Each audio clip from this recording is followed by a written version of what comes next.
hide in it, so far, we'll let them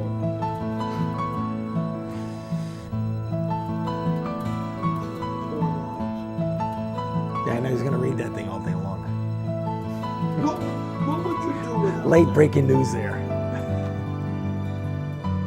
Breaking news, Andre Rainey hates me. Good evening, ladies and gentlemen. Welcome to another edition of the Volpe Bazzo Report. I'm your host, Dominic Volpe, with co-host Andy Bazzo, our third wheel of the fearsome foursome, Brian Fumagalli. And Darren's in Florida having Mai Tais at the castle at Villa Volpe. And down in Boca Villa Raton. Volpe, yes. That's right.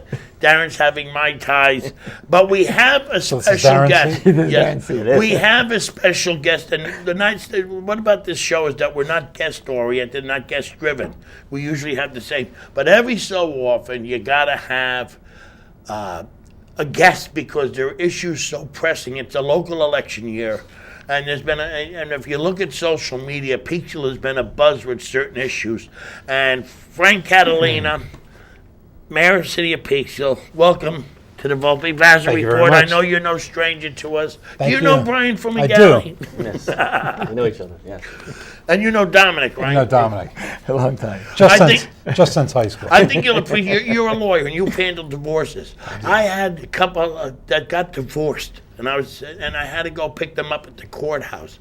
And I'm there as the judge is making his final decision, and he says to the husband, he says, "I've decided to give your wife $775 a month." And he says, "That's good, Your Honor, and I'll throw in a couple of bucks too when I can afford it." So now we got that out of the way. really old one. Dominic, anyway, now let's get this off the straight and on the record. You are not an officially announced candidate for mayor at this point. My term is up this year. There will be 4 years. I'm a two-term mayor. I have not decided yet. Okay. But When do you have to decide by? I would say April or May. Usual time. Yeah. Yeah, still time to Okay. go. So we want to ask you a hypothetical. So Now, hypothetical, all right? Here we go. This is strictly hypothetical. If you were to run, tell the people of Peekskill why it's important that you have a majority finally once and for all. Well, a Republican majority. Well, naturally. well, just- as you know, I'm a minority mayor, so a lot of the programs that I've pushed have to be with bipartisan support, and there's nothing wrong with that. If you can't really sell the program across the aisle, it's probably not a good program. But a lot of the nonsense would not take place, and there's so much nonsense going on. Most of it's behind the scenes. You can't even, the nasty. All winds up on social media. We all know the nonsense. It just bubbles over into social media, but it's present every day. The backbiting, the name calling, the nasty emails. But I keep my eye on the prize. I keep my eye on the forest, and try to just plow through. But even a project like Ginsburg's project, Which one? For the people that talking, don't know. I'm talking particularly about the Gateway project. That's where now. That's across the street from Bowman Towers. Now that project has been kicking around for the 3 years that I've been in office, and they need different votes. They need a vote for a special use permit. They need a vote for the sale of the property. They'll need a vote for how many units they can have, how many are going to be affordable, and these clowns can kill it at any single one of these votes. So you have a developer that's committed to do that project in a very difficult spot. To sell a $250,000 or $260,000 house in that area of town is tough enough. But then you have the council telling him he's got to put in this amenity or that amenity, and he can only Frank, build can 14. we make a little stop here a minute so people don't accuse you of saying what you didn't say?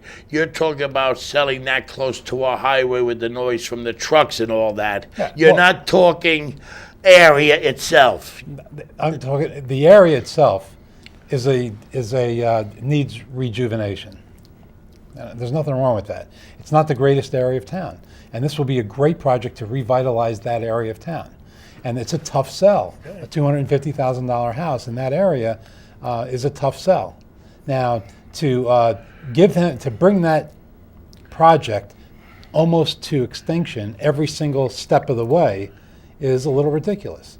You have a committed socialist on the council. That's if a developer is going to make $1, fine. But if he's going to make $1.02, Who's that? They'll kill the deal. Let the viewers know who it is. And you have I say it's kind of like and I shouldn't say this, but it's like the Wizard of Oz. You know, you have you have somebody there with no heart, you have somebody there with no brain, and you have somebody there with no courage, and you have the ringmaster behind the scenes pulling the strings, and it's just that's the way it is. That's your majority. Now And this Well, the planning gateway, board's played a lot into this too. The planning board has not been, from my viewing, favorable to the developer. the planning board the planning board is they have good intentions, but one person who just moved to Peekskill, like within the past year or two, didn't like the roof line, didn't like the flat roof, didn't like the pitched roof, or vice versa, and they make this guy do a $30,000 or $40,000 redraft and re-engineering of the roof lines, and it's now this is it's not the same ridiculous, as the but- project going up by Shadow Reeve, right? No, that's the Abbey. That's been fully Right. approved. And Martin Ginsburg, the Ginsburg Development Corp., they're not looking for anything from the city. They're not looking for tax credits or anything else. And they're just, and anybody who hasn't gone up there should see it. The mountains have been cut out. They should be pouring foundations. And as soon as they have the foundations built and those apartment buildings go up, then he'll rehab the chapel and the convent for the hotel and the spa. And it's just going to be a tremendous project. And then you got that place right on Main Street where the Paraco building used to be. That's rising up there now. The Carney project is up. The skeleton is up. They're starting Yes. they're starting the Divon Street side now, and that the steel skeleton will go up for that. Now, And- when that's done, that's going to have storefronts on the bottom and living quarters on top, right?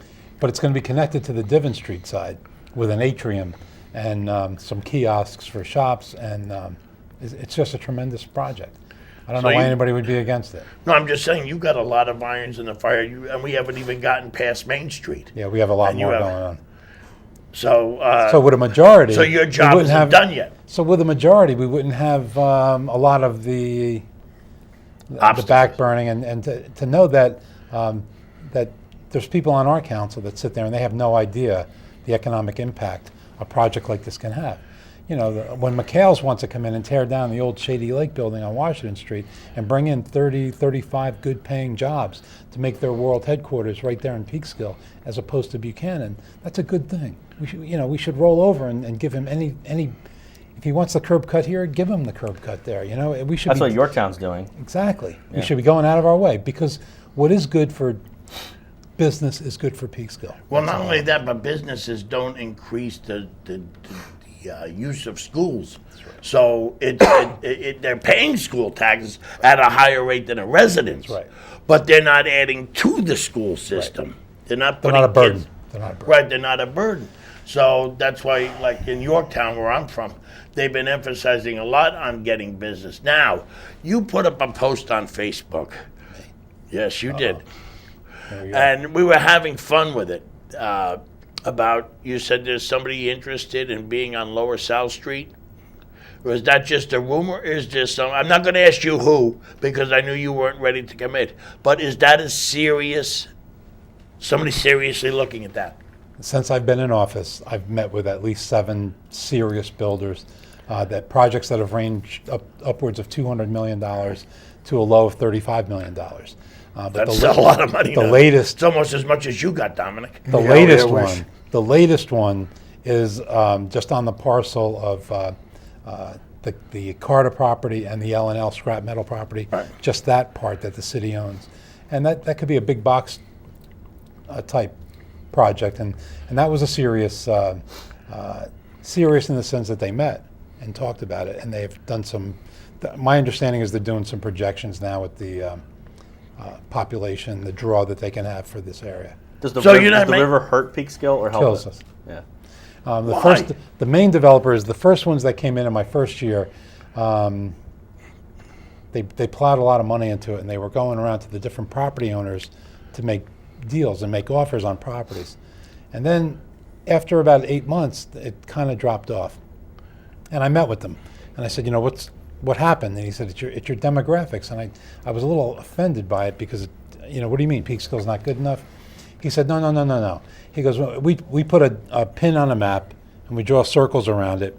And if you do that in Peekskill on that site, 50% of the map you lost because of the river. And I'm like, oh. And he goes, no, it gets worse, Mayor. He goes, now that what's left, half The top half you lose because you're not drawing anything from north of Peekskill. There's nothing. Putnam is very sparsely populated. Right. And the people in northern Putnam, they're going to Southern Dutchess for their shopping. And I said, oh. And then he goes, and it's even worse because now what's left, you're not bringing anybody from the west to come east. They're going to stop at the Cortland Town Center. So any of your, anything that you want to build cannot compete with the Cortland Town Center because even if you had another Home Depot, they're going to stop at the first one, not the second one. So you have to be different than the shopping mecca of Route 6. And that creates a problem. Now, has there been any interest in the empty old Janung's building? Well, it's been sold. It has been. It's the person that owned it and lost, New York State after, when Governor Pataki was there, he made sure that the city had a 20-year lease. When that 20 years expired, if you can believe it's been that long since the governor's been around, that when he lost the state of New York as his tenant, he immediately put the property up for sale, and it took him a while to sell it, but it was purchased by two businessmen, and they have a great proposal for that place, by the way. Now, would a Republican majority on the board help that proposal go through? Oh, I don't, listen, I don't know. You see, the reason that a lot of these projects are going through are not because I'm somehow a magician and, putting a ball under a cup and they don't know what they're voting for. They're voting for these things because they're good for Peekskill. And if the project is good for Peekskill, they'll vote for it.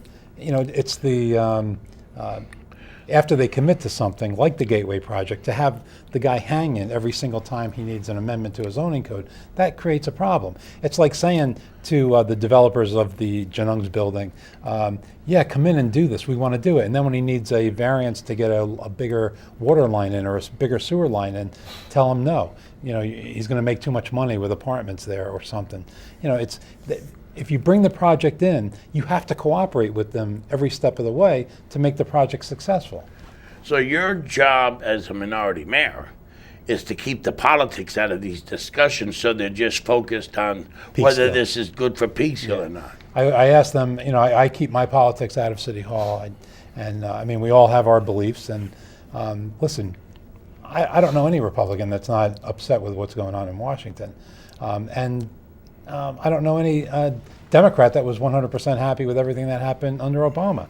We had our first black president, and we were a different America. And just like that, we're having all these problems because we're a racist society. No, every president brings to the table his strengths and weaknesses, and it wasn't so good under him. And I suspect it's probably not as bad as it's being projected to be under Trump. But we have to keep our national politics out of City Hall if we're going to get anything done. Well, that takes us to Sanctuary City. Yeah. Yes, So before everyone says, "Oh my God, Peekskill is going to be, or try to be, or is," or isn't, just tell people what the discussion was last night on the board meeting and where that stands now. Well, first of all, nobody has actually proposed a word saying they want to make a There's sanctuary. no resolution up for a vote. There's no resolution. Right, let's get that before any rumors get started. There is no resolution. They used that in there, but as the town manager said, it was for lack of a better word. Right. There was no, actually no council person brought anything forward. It was Right. brought forward by some citizens, and it's the same group of citizens that brought us a resolution back in December or January about being an inclusive city. And it was a pretty extensive feel-good resolution. We don't discriminate. We don't, we accept people for who they are, not where they come from. And if you read that resolution, I thought it was a pretty inclusive resolution. Everybody voted for it, and moving on because people were concerned about what's going on the national level, and that tried to calm everybody down.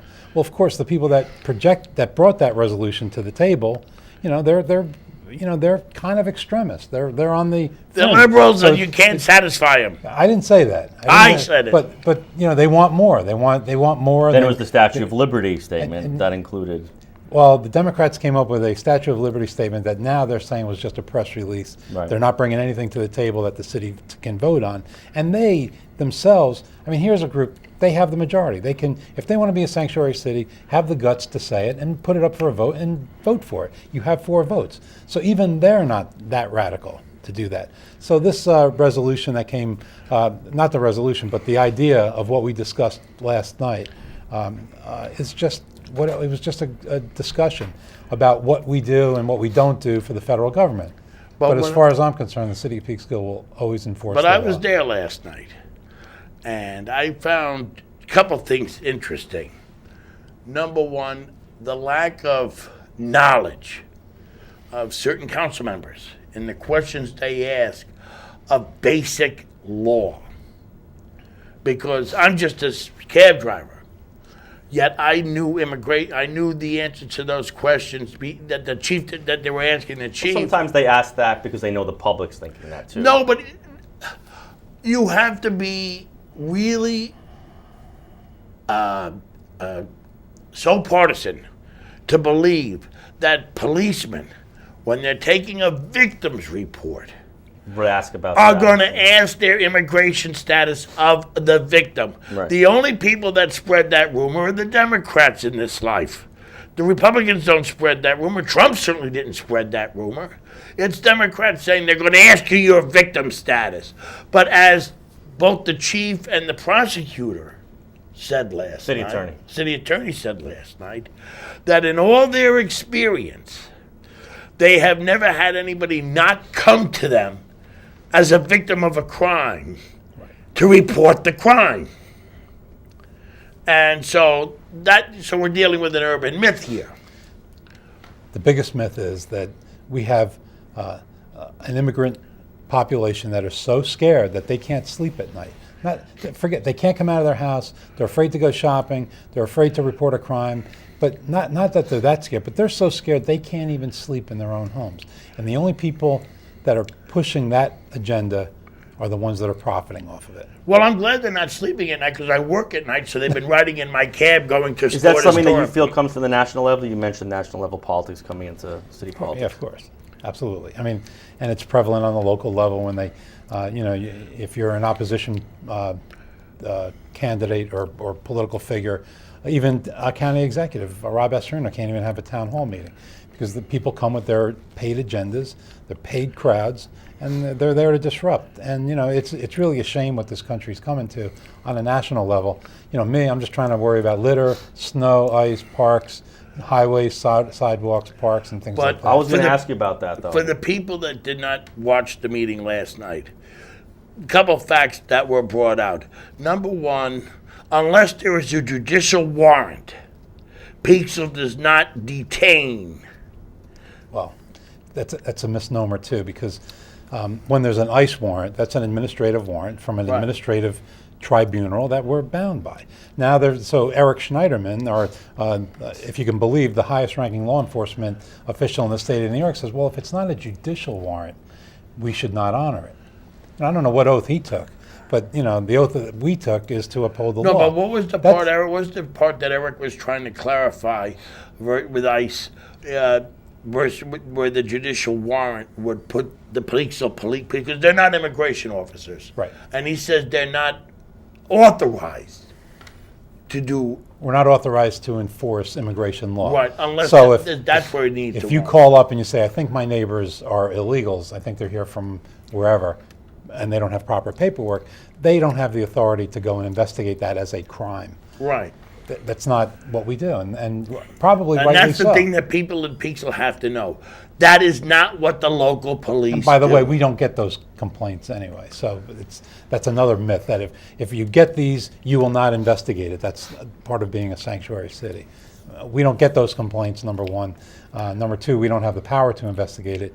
And number three, it's part of the big myth that everybody, that people are afraid to go to school, they're afraid to give their names on report cards, and afraid to sleep in their own homes. It's just a real sad situation. But that Garbage.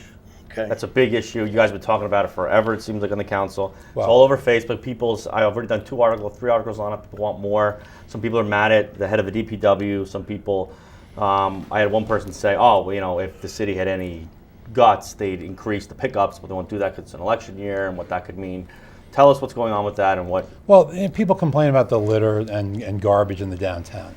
And then we find that business owners, including Councilwoman McKenzie, put their garbage out at night because and they're not allowed to do that. That's against the law. So the people that are yelling the loudest, do something about this garbage, are the biggest violators themselves. And somebody provided me with a picture of her restaurant and the garbage at night. And then, of course, if it's out at night, the wind blows it all over. So, I hate to call her out on TV, but the bottom line is that, and so I said, we have a law on the books, enforce the law. And don't go out and give a $500 fine today, but go out and give a warning today. And now later in the week or next week, then give a $50 fine, and then a $100 fine, and then a $200 fine. And the message will get through. And, Ms. McKenzie, if you want to change the law, she's saying, and she's right, that restaurants, sometimes they're not open at 6 in the morning to 6 to 10 when the statute says you can put your garbage out. Right. Or they don't have the ability to store their garbage inside the building overnight. Well, if that's a problem that you perceive, then propose legislation that's Right. different. But as of today, we should be enforcing our laws. And if we enforce our laws, I think a lot of that problem would be taken care of. The problem isn't the casual litter. That's my point. And the DPW, are they at fault for this? I know you maybe don't want to say that, but a lot of people are saying, My what's so staff hard? is not the fault for this. Okay. The fault of this is the people that put out their garbage at the wrong The times. wrong times, and it blows all over the place. Yeah, I mean, I put out my garbage when I come back from the gym in the morning, and by the time I take my shower and get ready to go to work, it's gone. I come out of my house, because they have their routes, and they tell you what time to put it out, and you have to kind of work with them. But, you can't be there beating up my staff, and, if she wants to do that, then I'm going to point out that, it's people like her that are biggest violators. So that, I mean, it's, I love her, Would but there be resistance to making an exemption for businesses that they could? we don't make exemptions. That costs, I mean, if we're going to do it for one, we got to do it for all. I'm sure we have some people that work that can't get their garbage out in the morning or would rather put it out at night. Then So, why don't you just expand the time limit?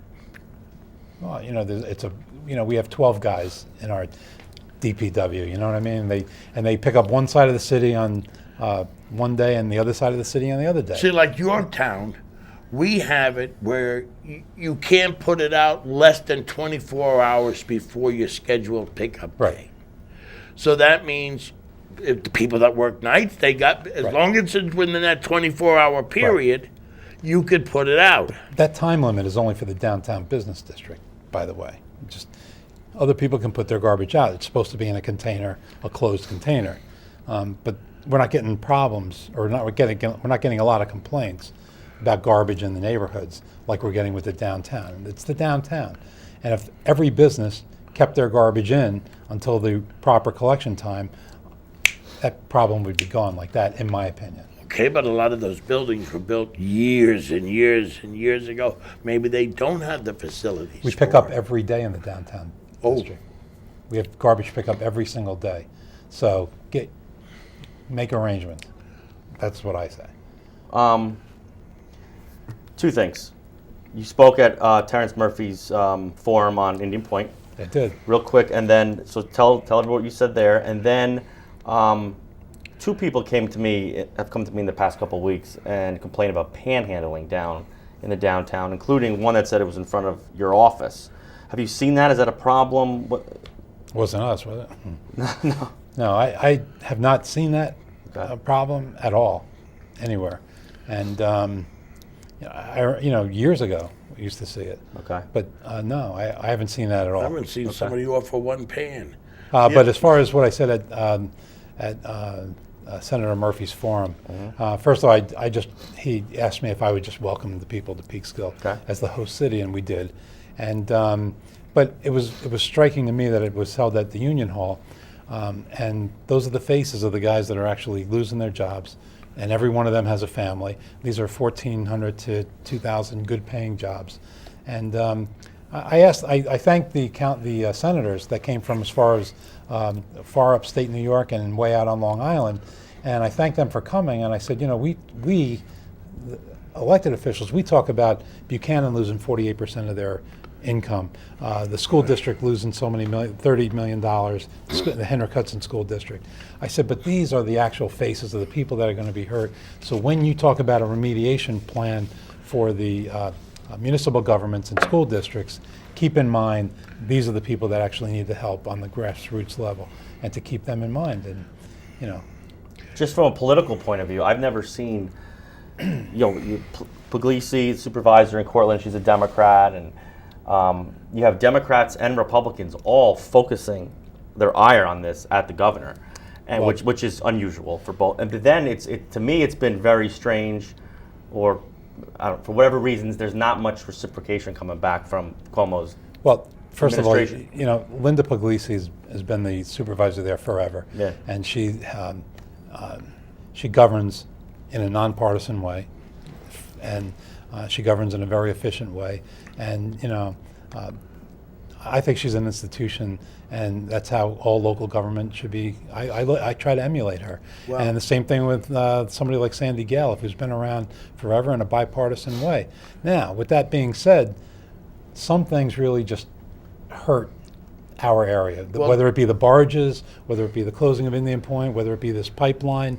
And yes, they stand up for what's right for their communities. Well, because Dominic's got first-hand knowledge with this. He's run with Puglisi. He's run with Sandy Gale. He had her standing up to Cuomo, dealing with Indian Point, is not the first governor she has stood up to. Right. She's done it with the VA. You guys were together before. If I remember, you guys were before everybody else with this.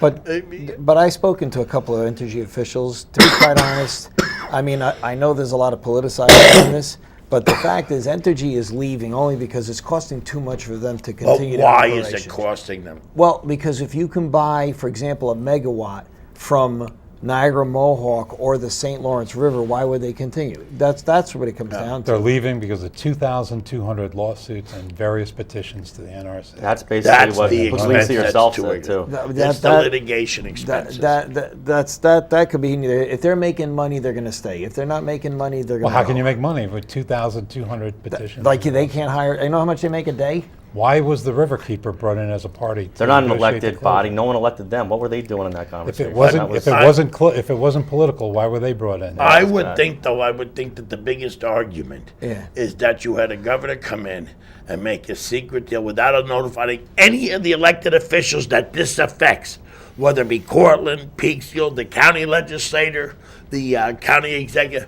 He comes in and plays this game, and I think that is an affront to the people up here that you make a deal that affects them, but their representatives, Representative Republic, you don't allow to sit at the table to even know what's going on until it's done, and say, okay, you're gonna lose all this money, now fix it.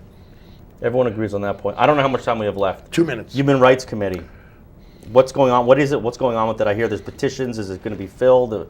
What's the gonna be deal filled. there? Okay. And what, There were appointments made by the mayor and subject to the council approval. So we had a political, I gave Councilman Rainey 7 of the 9 seats. Right. And I put in 2 people, and that wasn't good enough for him. He wanted all 9, and he has no idea of how the legislative process works. So now I'll interview people, and I will not leave it up to him to tell me who the top you'll have a hand candidates in will be. each one? I will. Or- I've interviewed every person, and I will interview every that's person what that last- and submit the 9 names. So and you that's submit what, that, then they have to vote on that. And they can vote on it or not vote That's on it. what the last If they part of the- disapprove it, maybe they won't have a full board. That's what the That last committee part right of- now is inactive or it's active? It's reconstituted, so it has not been activated in its new reconstituted. but that's version. what that last part of the workshop session before you went into executive session was about. When they asked you about some people dropped out, you're going to extend. You may extend the deadline to the 21st for people interested. That's what that was about. That's what that was about. I don't know, when did they became silent? When you sure looked like you were taking away their play toy. Look, I'm not gonna beat up my council people on this show, although I did a What? pretty good job of it. You just